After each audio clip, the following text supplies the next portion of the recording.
fired at us as we fled the city. They were obviously hoping to repay us in kind.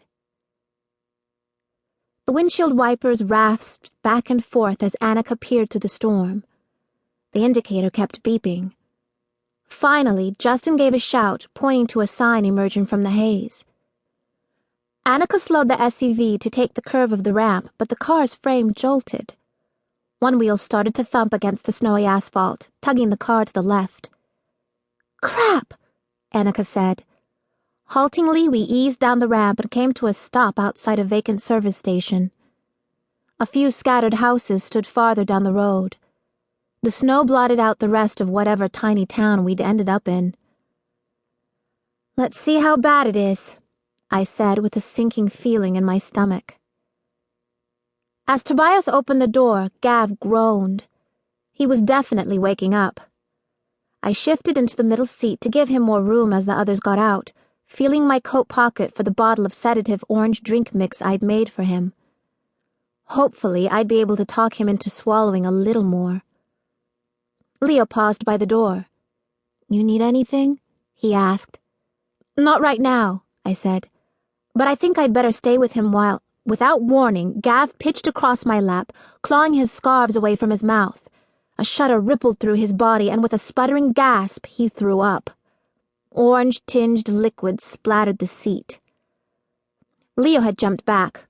Up front, Annika made a disgusted noise.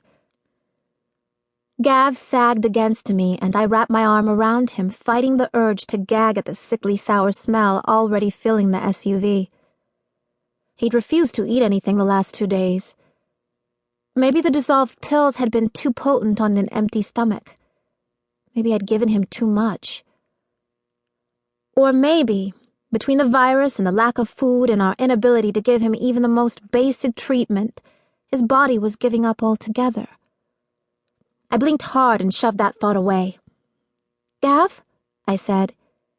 "Here, let's get some fresh air." I reached past him to open the other door.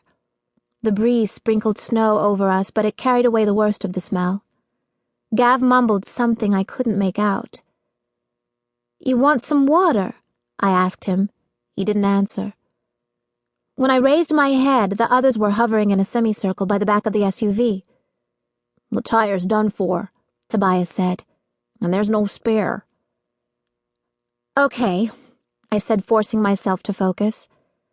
"Can you check the garages around here for a car we can take a tire off? I'll look after Gav. Just don't go so far you can't see the SUV anymore. We don't want to lose anyone in the snow." As they hurried off, another wave of frigid air washed over us. Gav twisted toward it. He pushed himself partway out of the car and then listed over the ditch, retching. Orange dribbles dotted the snow. I rubbed his back, wishing there was more I could do. But we weren't going to find any more doctors or medicine out here in the middle of nowhere than we had in the city. His head swayed with the motion of my hand. Then he started to cough.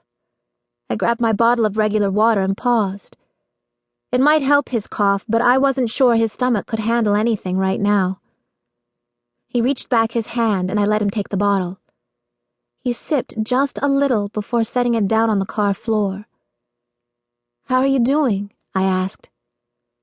"Gross. I feel so gross, Kay. And cold," he muttered in the rambling manner he'd taken on when he'd passed into the infection's second stage, which caused people to blurt out every thought in their heads unedited. He shivered. "I want to go someplace warm, back to the apartment. Let's go back there, Kay. We can sit by the fire, just sit and be warm."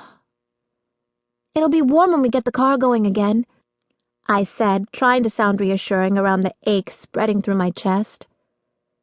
The Gav I'd known, the one who'd defended our town's food supply, who'd protected the vaccine he didn't even believe in and made me promise not to give up on this mission. He'd have cringed to hear himself like this. This wasn't him. It was the virus talking. If I closed the doors and turned on the heat, I'd be wearing down the battery and using up what little fuel we had. And the seat would really start to stink. I needed to clean it. I straightened up and Gav jerked around.